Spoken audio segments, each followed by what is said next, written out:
Құрметті тыңдармандар, Гүлдер сыры 69 бөлімі. Мұстафаның анасы ұлына мені ауруханаға барып келші, әкелерің дәрін алайын деді. Ал Мұстафа Азраны ойлап ашуланды. Осы кезде Зейнеп келіп, аға не болды деді. Зейнеп құтты болсын, кеше сырттан естідік, Серхат екеуің араларыңды. Бізді бөтен адам құсап бөліп жүрсіңдер деді. Үйге келгенде Зейнепті Эбруді жақтырмады. Қош келдің әпке деді. Кеше бізді бөтен адам құсап шақырмадың деді. Білесің ғой, ол жерде Азра да бар, Шихан да бар. Мен оларды шақырған жоқпын. Анасы Себебімнің өзі алып келген деді. Ал Шихан болса әйелін Азраны Узиге алып келді. Узиде балаларын көріп, Шихан менің балам деді. Азра жоқ, менің балам деді. Ал дәрігер болса, бұл бала қандай бақытты, ата-анасы дүниеге келмей жатырып таласа бастады деді. Ал Шихан дәрігерден, әйелім өзі босанғаны жақсы ғой, табиғи жолмен босанғаны жақсы деді. Әлі ол туралы айту ерте деді дәрігер. Ал тағы да бір сұрақ қойсам, жүкті кезде әйелім қанша килограмм салмақ қосады деді. Әр әйелдің организмі әртүрлі деді. 11 килограмм деді. Оны естіген Шихан 11 килограммнан 1 грамм аспасын деді. Ал Серхат болса Нежаттың кеңсесіне келді.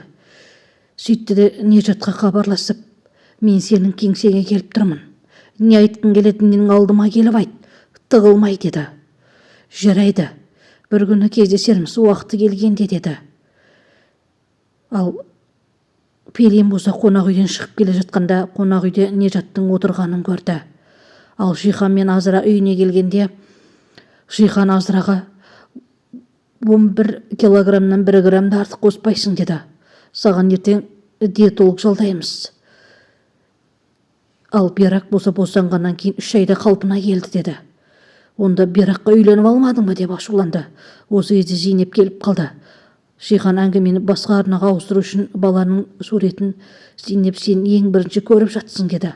Ал Зейнептің екі ойы Азрада. Азра сенде бәрі дұрыс па деді. Азра сөйлейін деп жатқанда Шихан сөйлетпей қойды.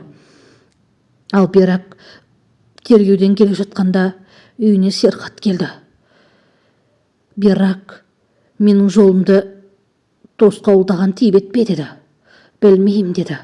Маған Нежат айтты. Берак барлығында білет деді. Сол көлікте қыздарымыз да болды. Сонда қыздарымыздың өлгенін қаладың ба деді. Жоқ Серхат, Тибет маған тұрмысқа шықпасаң Серхатты өлтірем деп қорқытты деді. Неге соның барлығында маған айтпадың деді Серхат. Айтуға қорықтым, өйткені сені өлтіріп тастай ма дедім деді. Нежат әлі де Берак сенің мені алдайтыныңды барлығында айтып берді деді. Ал Серхат болса Шихан мен Жанды байланысқа қосып, бүгін Нежатпен сөйлескенін, менің жолымды тосқауылдаған Тибет екенін барлығында айтты. Ал Берактың тағы да бір құпиясы барын, жақында жария болатынын айтты деді.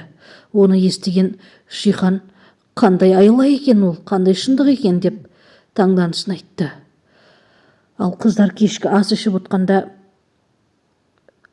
Кадерге кешкі ас ішеміз деді. Жоқ, мен жазуымды бітуім керек деді. Оқымысты сынай деді Илким. Ол не деген сөз деді. Зейнеп еңбекқор дегісі келді Илким әпкең деді. Әкең келмей ме деді. Әкем бүгін келмейді екен. Кешкі асты өзіміз ішеміз деді. Ал Зейнеп Серхатқа хабарласып, кешкі асты мен не үшін ішпеуім керек деді. Саған тосын сый деді. Ал Мұстафа болса Азраға хабарласып, Шихан тиісіп жүрме, әлде жақсы қарап жүрме, соны сұрау үшін хабарласты. Ал Азра Мұстафаның Шиханның ешқандай да қорлық көрсетпегенін, оның қорлық көрсеткенін қалайтынын бәрін бейнетаспаға түсіріп алу керек екенін айтты.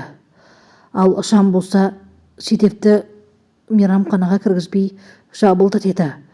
Қазір ол жерде құтты қонақ келеді деді. Седеп сол кезде сен Зейнеп қандай келін болады? Қағаз жүзінде келдің ба деді.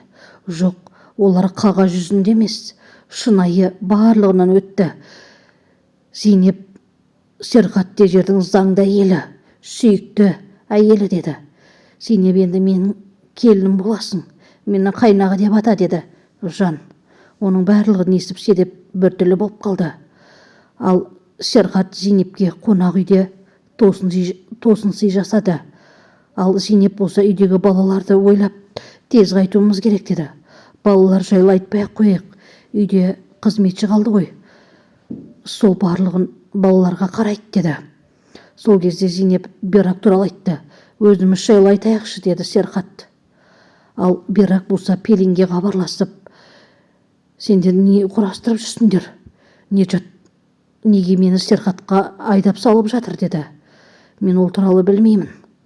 Ертең кездесейік, сізге бір мекен-жай жіберем деді Беракқа Пелин. Ал Жихан Пелинге келіп, не жоспар құрып жатыр деді. Мен оның сырлас емес өкілімін деді Пелин. Оны уақыт сәтінде білесің Жихан деп кетіп қалды.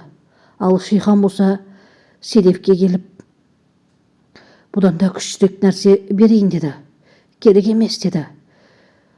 Серхат Зейнепке тосын сый жасап, мейрамхананы жаптырып тастады. Сен соған ішің ашып отырма деді. Жихан, сен үйің жоқ па деді. Үйім бар, балаларым бар, ал сен ешкімің жоқ дегенде Седеп Жиханның бетіне шапалақпен салып қалды. Сол кезде Жан келіп, не болып жатыр деп Жиханды тоқтатып сыртқа шығарып тастады. Ал Седеп болса, Жихан менің ар намысыма дейді. Енді мен жұмысымнан айырылам ба деді. Жоқ, сені ешкім жұмыстан шығара алмайды деді. Ал Серхат болса Зейнепке ұсыныс жасады үйленуге. Менің өмірлік серігім боласың ба? Мен қандай қатыгез жаман адам болса да, мені мәңгілік сүйіп өтесің бе деді. Зейнеп ұсынысын қабыл алды. Сөйтіп таңертең қыздары Зейнептің қолындағы неке сақинасын көріп, яғни өзгергенін көрді. Зейнеп әпке, жүзігің өзгеріпті ғой деді.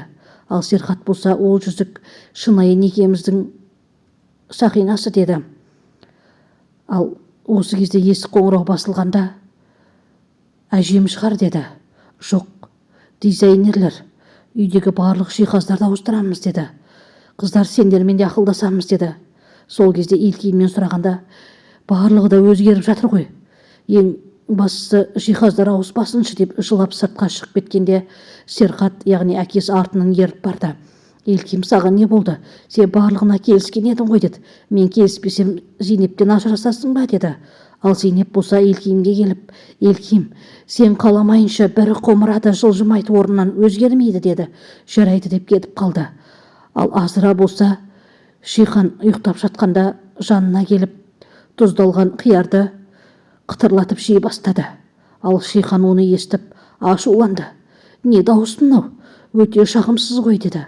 Тұздалған қияр жеп жатырмын деді. Мен оны жақтырмайтынды білесің ғой деді. Енді менің айтқаным болады, менің қалауым болады деді Азыра. Сен ешқандай да қалауың болмайды. Осы баланы аман есен бозанып бер. Одан кейін мен сені құпия бөлмеге өмір бойы қамап тастаймын деп Жихан қатты ашуға мінді. Ал Азыра өзім босанам деп сыр бермеді. Осы кезде Серхатқа Берактың адвокаты хабарласып, Берак ханымның аналық құқығы жайлы жеке сөйлесуіміз керек деді. Зейнеп, мен де барам деді. Ал Берак болса Пелинмен кездесіп, Пелин, сендер Жихан, Тибет үшеуің бірге жоспар құрғансыңдар деді. Енді Серхаттың көзіне де шөп салдың. Енді Серхат саған қайта келеді деп ойлайсың ба деді. Сен Тибеттің компаниясын басқаруың керек. Ол компания ешқашанда тоқтамау керек. Бізге керек деді Пелин. Және де бір адамды көрсетті. Фильмнің жалғасы бар. Арнама тіркеліп кетеміз.